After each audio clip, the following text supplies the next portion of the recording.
स्वागत है आप सभी का हमारे इस यूट्यूब वीडियो चैनल पर। हम लोग आज की इस क्लास में चर्चा करेंगे कि जो भारत में सबसे अधिक गरीबी है वो कहाँ है, किस आधार पर गरीबी का काउंटिंग किया गया। कि हाल में आपने देखा होगा कि विभिन्न समाचार पत्रों के माध्यम से ये हमें देखने को मिला कि भारत में 25.84 करोड़ लोग गरीबी रेखा से बाहर निकल गए। कितने लोग? 25.84 करोड़ लोग। ये 25.84 करोड़ लोग गरीबी से बाहर निकले, किस डेटा पर निकला, कैसे निकला, उन सारी चीज़ों की चर्चा करेंगे।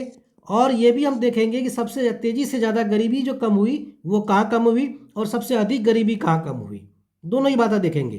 तो आप सबसे पहले देखिए जो डेटा अभी जो विभिन्न समाचार पत्रों में प्रकाशित हुआ था वो डेटा एक्चुअली में क्या था, वो मल्टी डायमेंशनल पॉवर्टी इंडेक्स का डेटा था, MPI का डेटा था, जो जुलाई 2023 में जो है नीति आयोग ने जारी किया था।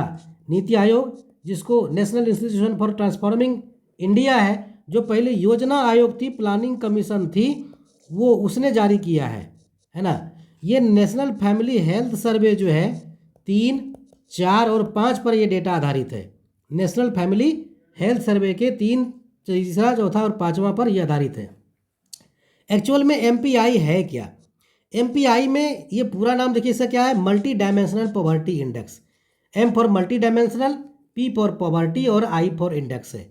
M फॉर क्या है? MPI। देखिए M फॉर है मल्टी डायमेंशनल, मल्टी डायमेंशनल।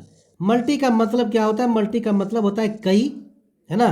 और पॉवर्टी आप जान ही रहे हैं, गरीबी। और इंडेक्स हम लोग 100 पर निकालते हैं। तो multi dimensional poverty index, Hindi में इसको कहते हैं बहुआयामी निर्धनता सूचकांक। क्या कहते हैं? बहुआयामी निर्धनता सूचकांक। बहुआयामी निर्धनता सूचकांक क्या है, इसको जानते हैं। इसमें क्या क्या शामिल, नाम ही है मल्टी डायमेंशनल, तो इसमें कई डायमेंशन है, यानी मल्टी डायमेंशन है जिसके आधार पर इसको तैयार किया गया। वो मल्टी डायमेंशन कौन कौन से हैं? सबसे पहला देखिए क्या है, सबसे पहला डायमेंशन जो है वो है हेल्थ। पहला डायमेंशन हेल्थ। दूसरा डायमेंशन जो है वो है एजुकेशन। दूसरा डायमेंशन एजुकेशन।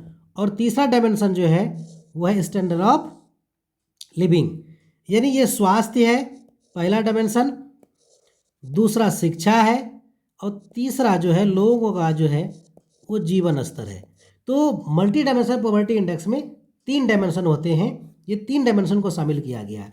अब इन 3 डायमेंशन में सब डायमेंशन या इंडिकेटर्स हैं, कुल 12 इंडिकेटर्स होते हैं। देखिए भारत में नीति आयोग जारी करता है, और वैश्विक जो ग्लोबल MPI है, जो ग्लोबल MPI है वो जारी करता है UNDP, है ना। कौन जारी करता है? UNDP। और इंडियन MPI जो है, भारतीय मल्टी डायमेंशनल पॉवर्टी इंडेक्स जो है, ये नीति आयोग जारी करता है। कौन जारी करता है? नीति आयोग। इस बात को ध्यान में रखिएगा, नीति आयोग भारत में, और ग्लोबल लेवल पर जो है वो जारी करता है आपका कौन? UNDP। चलिए अब जो एजुकेशन है, ये आपका सबसे पहला जो इंडिकेटर हेल्थ है। हेल्थ में क्या क्या है?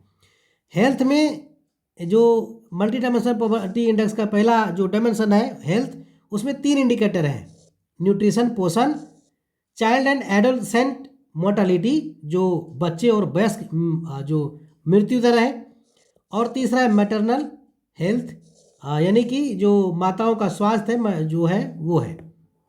उसी तरह एजुकेशन में 2 डायमेंशन है, 2 डायमेंशन, ईयर ऑफ स्कूलिंग, यानी कि जो परिवार में जो एवरेज ईयर स्कूलिंग है लोगों का वो कितना है, प्राइमरी स्कूल उन्होंने कंप्लीट किया है कि नहीं किया है। दूसरा है स्कूल अटेंडेंस। स्कूल अटेंडेंस के मामले में उत्तर प्रदेश सबसे पीछे है। तो स्कूल में एजुकेशन में एजुकेशन डायमेंशन में 2 इंडिकेटर हैं, ईयर्स ऑफ स्कूलिंग और स्कूल अटेंडेंस। उसके बाद तीसरा डायमेंशन जो है वो हमारा लाइफ स्टैंडर्ड ऑफ लिविंग है, जिसको हम लोग कहते हैं यहाँ पर जीवन स्तर। इसमें 7 इंडिकेटर हैं। कितने इंडिकेटर हैं? 7 इंडिकेटर। वो 7 इंडिकेटर कौन कौन है? पहला देखिए है कुकिंग फ्यूल का, पहला है कुकिंग फ्यूल। दूसरा है सैनिटेशन, यानी स्वच्छता जिसको कहते हैं। तीसरा है साफ पानी का, ड्रिंकिंग वाटर। चौथा जो है वो हाउसिंग है, पक्का घर है कि नहीं है। 5वां जो है वो इलेक्ट्रिसिटी है, कि घर में बिजली है कि नहीं है। छठा जो है वो एसेट्स, एसेट में मतलब आपके पास मोबाइल है कि नहीं है, टीवी है कि नहीं है, रेफ्रिजरेटर हो, बैलगाड़ी हो, साइकिल हो, मोटरसाइकिल हो, रेडियो हो, कुछ भी है वो है कि नहीं है तो कितने हैं। और उसके बाद जो है आपके पास आ जाता है बैंक अकाउंट है कि नहीं है, कितना बैंक अकाउंट है कि नहीं। तो इन 12 डायमेंशन, 3 डायमेंशन में 12 इंडिकेटर जो है उसके आधार पर एमपीआई तैयार किया जाता है। किसके आधार पर?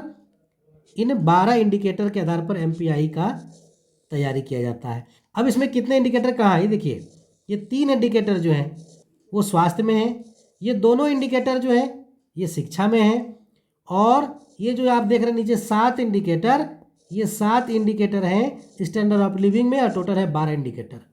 ध्यान रखिएगा 12 इंडिकेटर। ग्लोबल एमपीआई को अगर आप देखिएगा तो ग्लोबल एमपीआई में टोटल 10 इंडिकेटर हैं, जबकि इंडियन एमपीआई को देखिएगा, इंडियन एमपीआई को तो इसमें जो है 12 इंडिकेटर हैं, तो 2 इंडिकेटर इंडियन एमपीआई में ज़्यादा है।